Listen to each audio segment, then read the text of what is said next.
Okay, let's get it started slowly. So this is I sort of haven't really prepared for this. It's sort of as Kimberly I was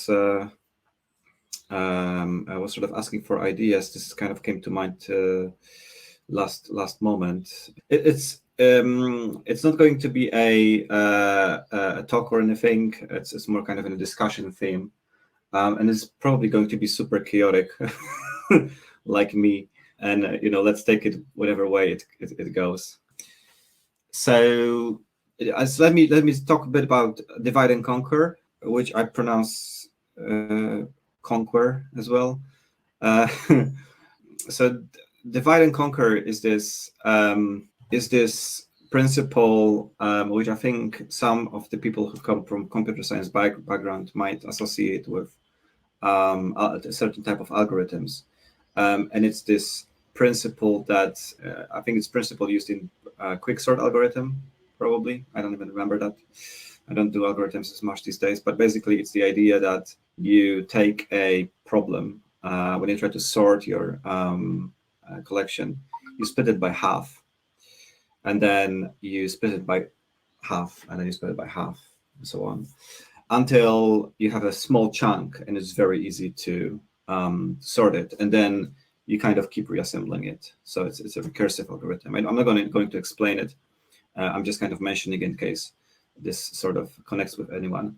So the general idea of divide and conquer is that splitting problem, and then splitting problem, and then maybe splitting it further, and then solving a small problem, and then reassembling it back again. And so Paolo, I'm not sure if I'm pronouncing it correctly.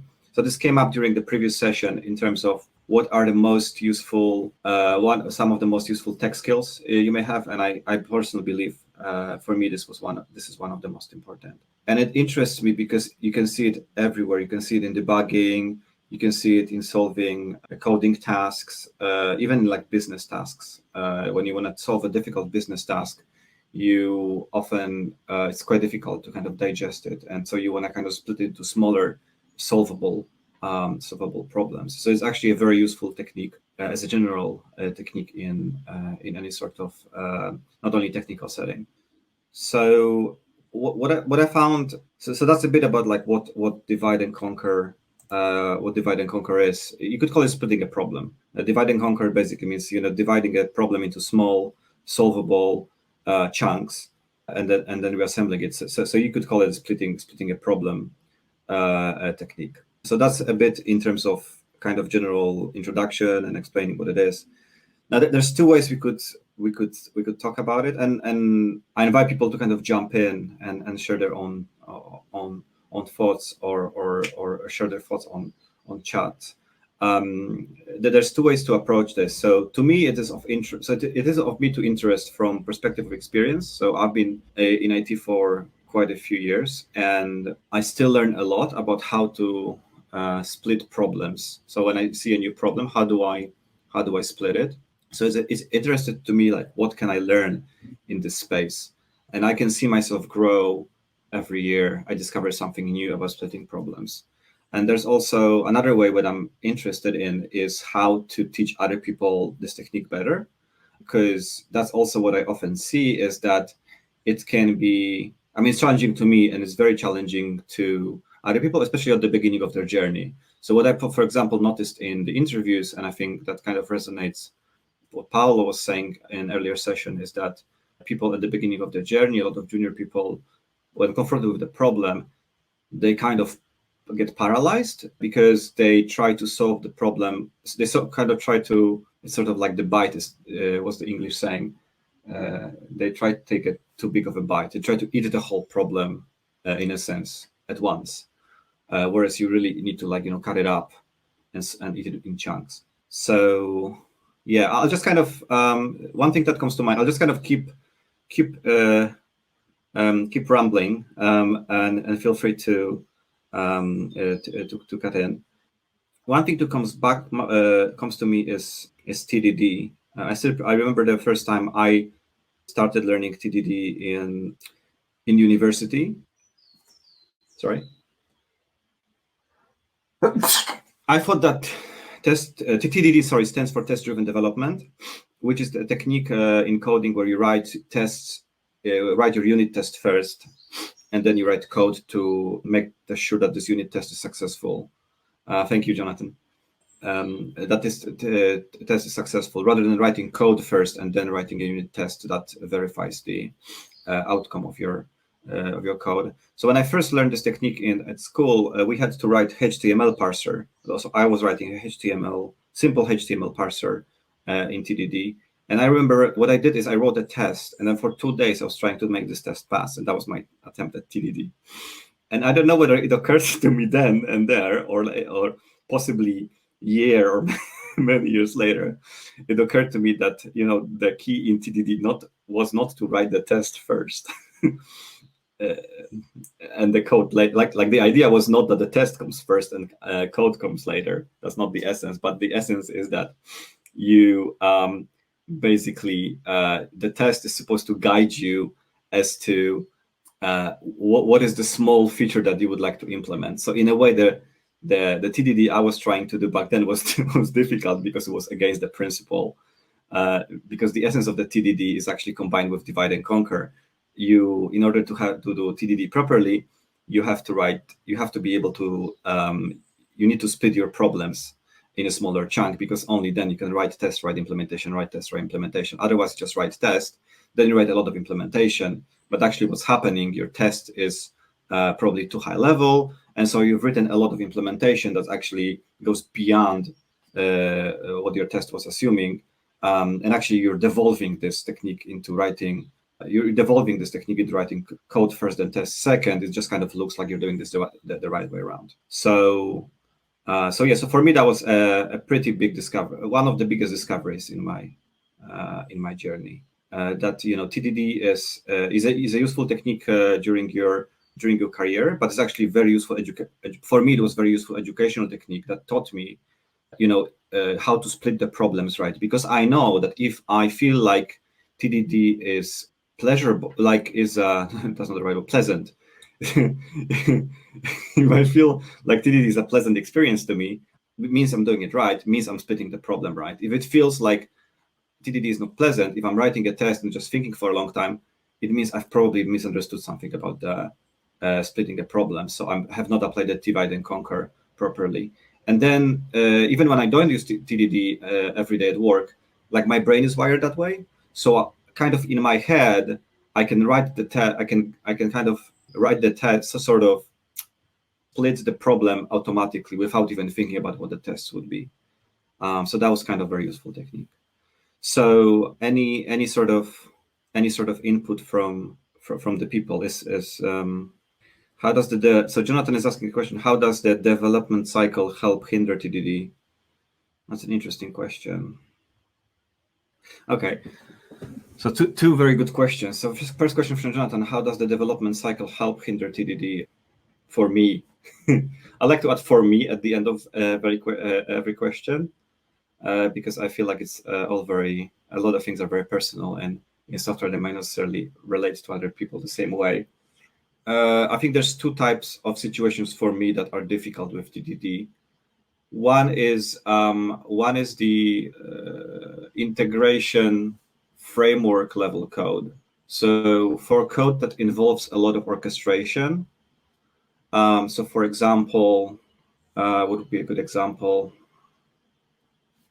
If I was writing, trying to figure of a good example, maybe it'll come to me. But the integration framework code. So if I was writing, for example, if I was writing code that deals with ORM, so object relational mapping, which basically is a type of framework that helps to access a database. If I was writing something, some code in relation to ORM, but really any other integration level framework integration code, I feel like TDD is not that easy, just because the tests the tests often require a lot of ceremony, and so it doesn't really facilitate this divide and conquer mechanism as well. I think that the disconnect between what I'm implementing and how the test is written is too much for me personally very often. So when I'm testing it, actually, it feels very distant from the code and from how the application processes it and from the outcome. And I just find like I have to do a lot of mapping in my head to connect the code that I'm looking at to the actual behavior. So developing it and actually trying it in the app. So making my feedback loop, just trying things, which will be closer to like a REPL loop, like people have in Clojure, a read, evaluate, print loop, where people basically write some code, execute it, write some code, execute it, and they just try to make this write code executed as quick as possible, which is kind of like testing, but you don't really write any tests. That's more effective, in my opinion. So that's where I find it useful. And also legacy code is the other one. So I don't really have yet figured out how TDD can be well applied to when you're doing, when you need to understand a wide variety of, when the problem requires a wide variety of understand. So like I might spend 3 hours understanding how code works and then write something and then try it. And actually I use this method called scratch refactoring. So I would just write some code, see if it kind of makes sense, then delete it, write some code, delete it, read more code. So with legacy code, I feel like TDD doesn't always work for me very well. So I think with legacy code and with framework code, it doesn't really work very well. Scratch refactoring, look, yeah. So I find it very, very useful technique, scratch refactoring, which sort of actually fits very well with the divide and conquer to me, because scratch refactoring is when you just try to modify especially when you have code that you, instead of trying to kind of read the code and I actually find that modifying code works better for me than reading it very often. So I prefer, if I look at the method and I don't understand what it's doing, I actually prefer very quickly recoding it in my own way. So I will rename the variables, I will move things around, and I was like, oh, does this make more sense to me? And then I will just delete all my changes, because the purpose of that change was not to change it, but for me to make it into something I can understand more easily, that's more suited to me. And I think it's a kind of part of the divide and conquer methodology as well, because that's another thing with like making changes, especially in legacy code, is like you have to divide the pieces, the components of understanding. So I think a lot of junior people just kind of go onto legacy code. They just want to make a change and finish, but actually there's a long tail of understanding, and there's probably like often like 5 or 10 different tasks that you need to do independently to understand the code first. And then the last 5 minutes out of your whole day might be just to modify the code. Scratch refactoring, yeah. Sorry. And then, yeah, how do you do that technique, the splitting of the problem into smaller problems? Look, do you want to elaborate on that? Do you want to maybe jump in and kind of elaborate on that a bit? I think it would be interesting too. Hi, Luke. So I think I'm just trying to work out, like, so if we're given a problem, so I'm actually currently working on, so I'm in a boot camp at the moment, and we've got like a weekend challenge, which is rock, paper, scissors, like to create the game using Sinatra and Ruby and Capybara. And so I'm like, the correct way to do this is to use TDD to guide my writing of the implementation code.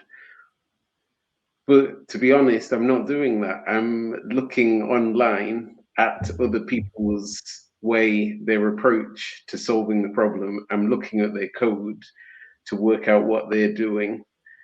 And so I think I'm going about it totally the wrong way. And so how should I be kind of breaking down the problem? Like, where should I begin? Kind of, if it is, so I'm given this game that I need to create, but then how do I break something down? So I guess I'm saying, well, maybe I'm doing this now actually. So kind of to say, okay, so ask the player, what do they want to play? rock, paper, or scissors, and then the computer, like, so is that? It's a very good question. So I mean, I feel very challenged when you ask me this question because it's very complex, and I feel like it's part of the reason that we're having this session here. Is that part of the reason is like it's a bit of a mystery to me, a bit mystery. So if you ask me how do you split it, I'm like I'm kind of trying to like okay. I think I probably developed techniques over time. So there's probably something to say about techniques over time. As you, but say you develop techniques, but say you don't have these techniques, what do you do? Oh, that's interesting.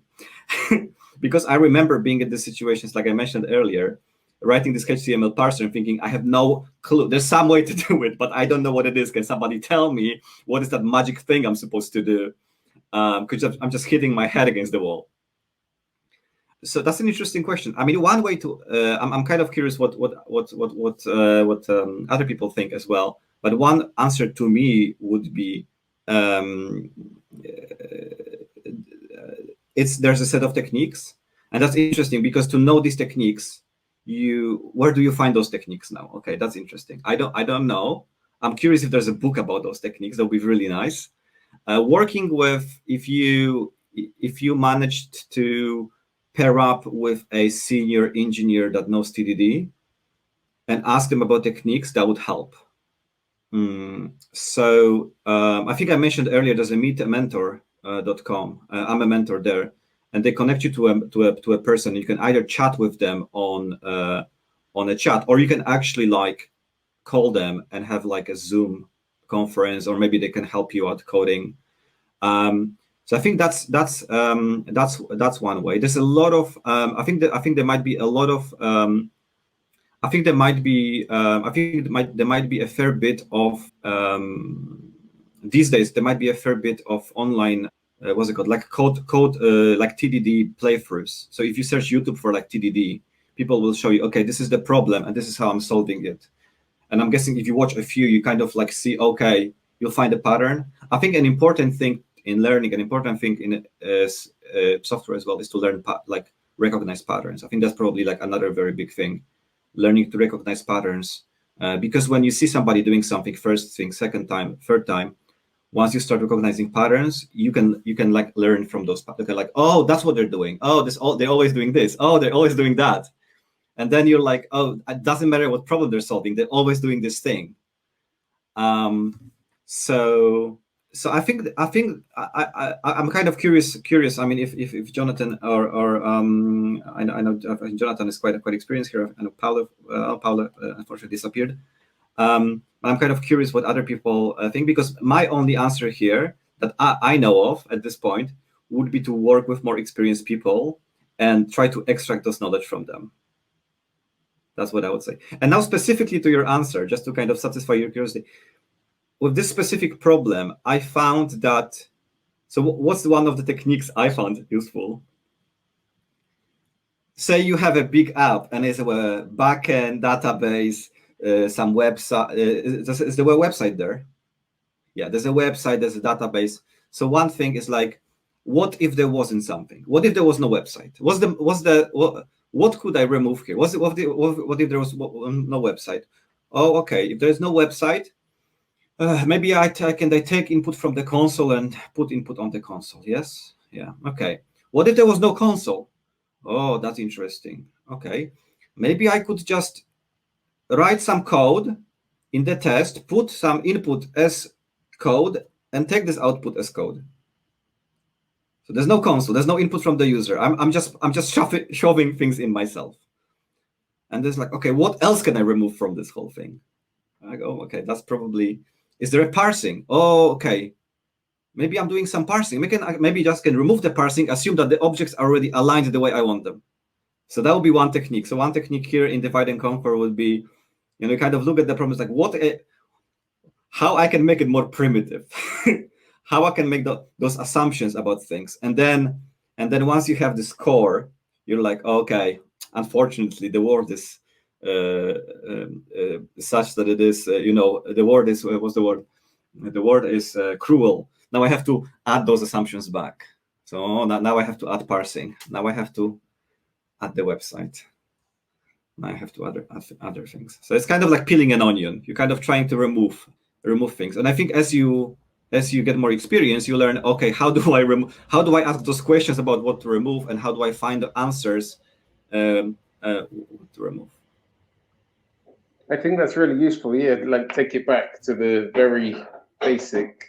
What is it that I'm trying to do in its most primitive or whatever, like, and then build up from there. Yeah, thank you.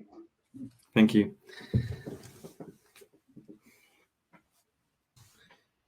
What else? What else do we have? So does anyone perhaps wants to share sort of, okay, maybe I can start, or maybe does someone wants to share? I'm really curious hearing from experienced people. What are your kind of recent revelations in terms of divide and conquer? What are your recent kind of learnings or puzzles?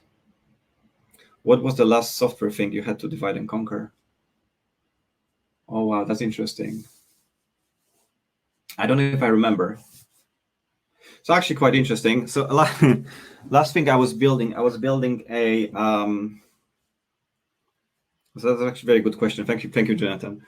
So last thing I was building was a, so the product we're building is a, has a UI that's like heavy, resembles Excel. And so the thing I was building was a, I don't know if people know the click in Excel, you have this feature where you can select the cell addresses basically visually. You can either select them with keyboard, you can select them with a mouse, or as you type the cell addresses in your functions in Excel, they will actually get highlighted. And so that was actually quite, so I had to replicate a similar feature in our app. So that was actually a very interesting problem to me, because it has two levels. It has this UI level, which is quite complicated, and I don't like testing it or TDDing it. But you can still develop it in a kind of divide and conquer manner. It's a bit messy because you have, whenever there's like UI kind of integration level, you always have like bizarre behaviors. So things are not as pretty as when you have a spec and just writing a method in UI. There's always like, oh, this has this weird, race condition that I have to plan for. I was like, oh, some listener is not getting clean up and I have to clean it up now. So kind of like, the boring housekeeping stuff. But in a nutshell, I think it was really interesting because it has this UI component, which was in itself challenging because you can't apply tests so easily, but had this also much more pleasant part, which could be TDD'd more easily, which is just, parsing the cell addresses and making sure that I know what parts of the formula expression have to be colored, for example. And I think what's really interesting here is, this is a bit of like, maybe I'm digressing a bit, but another very interesting kind of testing technique here is that I learned, which helps divide and conquer, is push as much. If you're writing code for especially for your front end, for UI, try to push as much code outside of the UI. So basically, try to be it requires a bit of finesse, and I'm still learning it. This is a kind of my recent discovery. Try to kind of be as aggressive as possible about pushing that code out of the UI. And once it's out of the UI, it's much more easily testable because it doesn't have all the complexity. So I think that people might wanna Google is, maybe I can find the link. Give me 1 second. I will not be able to find it now, but it's called defunctionalization. And so that's kind of really interesting concept where you basically turn your functions into data structures. And once you turn your functions into the data structures, you can test it more easily. So it's a more advanced technique, but I recommend kind of checking it out. And, maybe if it's not useful to you now, it's going to be useful a few years down the line. So by defunctionalizing is like a form of divide and conquer. because you can, if you can turn your functions to data structures, you can test them more easily. And if you can test them more easily, you can actually split your problem even more easy.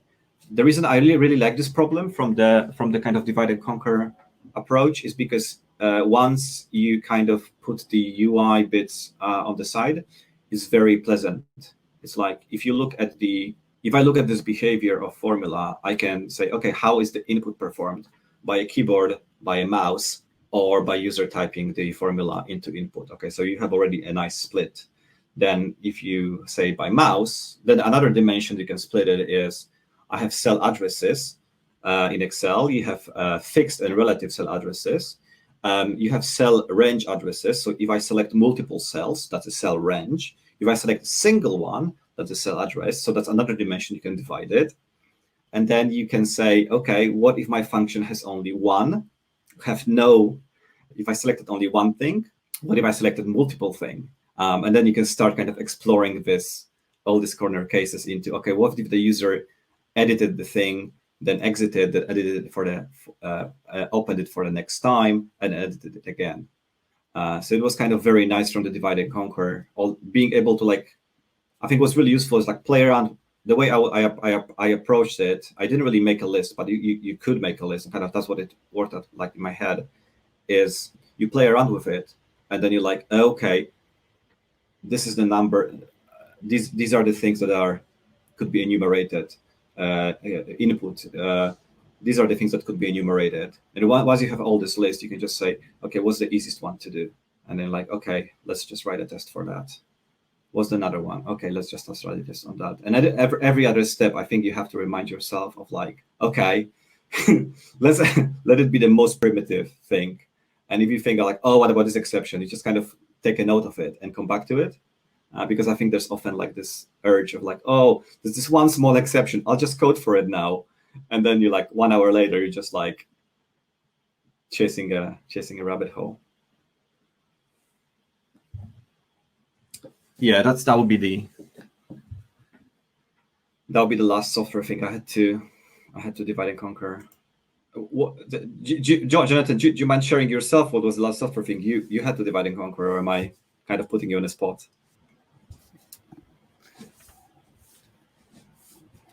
Hello. Hi there. Oh, can you hear me? Okay. Yeah. Awesome. I was just Googling divide and conquer, and just having a read on the side. There's certainly some parallels with what Luke was talking about, right, in the rock paper scissors, and seeing that you're breaking it down, right. You've got three things, just like your range, your cell in your Excel thing. You've got your rock, you've got your paper, you've got your scissors. There's different combinations that they can have. And so this divide and conquer algorithm, I think, fits nicely with what Luke was talking about. I think practicing some of this stuff, I do Advent of Code quite a bit. What is that? Advent of Code. It's kind of a Christmas quiz thing, I guess, where you're given challenges on every day of Advent. So starting December 1st through to the 25th. And I would, whilst I might be experienced, I don't get through every single day of Advent of Code, but it does give you some awesome challenges that you can apply things like divide and conquer algorithm to, so that you can break it down. And so it's good to sharpen your skills. And I think from Luke, from your perspective, maybe something like that would help very much. Let me just find a link for it, and I'll put it on the chat. We have a league table at work for this, which is quite good as well. So we've got our own 0 league table of Advent of Code, and we get all of the dev community, whoever wants to partake and participate. Oh, that's pretty cool. Yeah, passport. That's kind of nice. I'm just kind of clicking through it. It's a really nice problems because I guess it's not. Yeah. So very often when you have this is a very good set of problems. It's very difficult to find good set of problems online to kind of practice on, because a lot of problems that people seem to solve and you can find it's mathematical problems. Yep. And they're a bit I found they're not as good to, not even about learning a language, but they're not even. I don't find them as good to learn how they require a lot of thinking. You kind of like think a lot. Like not, I don't have to say thinking is good, but I don't know if you know what I mean. Like these kind of mathematical puzzles that you find online to code. It's like they kind of require mathematical thinking, and then you just like sit down and solve it. Like either you know how to solve it or you don't. I think that like they teach me more about like how to solve. I could solve this problem without writing code, and they teach me how to solve a mathematical problem. Yep. More than how they teach me how to solve a programming problem, if you know what I mean. I do find. Oh, sorry. Go on. I was going to say that I do find sometimes that if I'm struggling to get going, like Luke was talking about, I sometimes do get a pen and pencil out, right, or a notepad or something. And I know it's a little maybe old school, possibly, but it helps me focus my mind around breaking it down. And so that I can find, and then it just gives me a little bit, just get away from the computer just for a moment and then come back and then just start very, very small. Start that rock beats scissors, start that, scissors beats paper, and just code for that and set your test up front to assert that, your rock is going to beat the scissors, and then write something that then does that, and then assert that scissors is going to beat paper, and then write something that does that, and then kind of iterate through it in that way. It's simplifying it right down, but it makes it easier for me to understand in my mind. And then you can build on top of that, especially if you're new to these concepts, which we're all new, right? New concepts are coming all of the time. And so that's my kind of viewpoint and lens, I guess. Yeah, from the experience perspective, what really, like, I kind of haven't spoken to that yet, but that's part of what baffles me still after a bunch of years in coding, is there's some problems where I don't necessarily know whether, so there's a class of problems where I think that where I need to give myself time, and I don't know whether that's going to ever change. Whether there's just like some techniques I don't know, and if I apply them, I could just do them faster, or whether there's just a class of problems where I just need time. Because there's just a class of problems where I basically at work I would tell somebody, oh, okay, and people know that, like, can you keep me up to date about like all the difficult, all the sort of potential directions you would like to take with the code base or with the app, so that if I notice something that's complex, I can have a think about it. Because if you tell me now and I have a month, even if I not consciously think about it, I might be better prepared in a month because it'll just stay somewhere in my subconscious. And I don't. The reason I say it in the context of divide and conquer, because I don't know whether there's just like, whether there's some techniques to split this problem more effectively that I just don't know yet, or whether there's just a class of problems that you just can't. You just have to give it the time. Yeah, that's my big. I think, I mean, I do see when I'm doing the advent of code, there are some of my colleagues and peers, and they get it almost immediately, and they've done it. I'm thinking, what is it that they know that I don't? Right. Yeah. That's a big. Do you know what I mean? But it's okay. That's okay. And it's okay to read their code. So I think, Luke, you were saying that too. You're reading other people's code to understand it and get your mind in the place it needs to be in order to solve it. It's absolutely fine, because that's how you learn, right? And I think that's a good technique. Often, though, personally, I stop myself from looking because I want to work through the problem. But sometimes a glance, you go, okay. But then you've got that. Then you've got that little pattern that you see, and then you can apply it in other things. So it's finding a balance on what's right for you, I think, in order to progress, and learn new techniques and new things. All right. Cheers. Thank you. Thank you. Bye-bye. Bye.